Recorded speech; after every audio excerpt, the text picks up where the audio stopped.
దేవుని కృపాకార్యాలు. దేవుని కృపాకార్యాలు ఏంది? నీ కష్టాలు తీర్చడం, నీ కన్నీరు తొడవడం, నీ యొక్క సమస్యలు చేయడం, ఇవన్నీ కాదు. ఆయన కృప, ఆయన ప్రేమ కార్యాలు మంచిదే. కానీ ఆయన పని ఏంటి? ఆయన బిజినెస్ ఏంటి? యాక్చువల్ హిస్ ఒరిజినల్ ట్రేడ్ ఏంటి?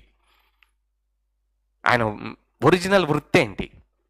ద ఒరిజినల్ ట్రేడ్ అంటే చాలా పనులు చేయొచ్చు, కానీ రియల్ ట్రేడ్ ఏంటి? గాడ్స్ యొక్క రియల్ ట్రేడ్ ఏంటంటే restoring the peace, reestablishing the peace and restoring the image of God in humanity.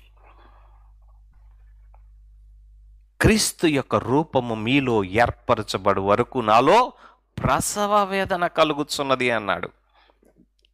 Paul knows real business of God. అందుకే నేను దేవునితో సహపనివాడను అన్నాడు.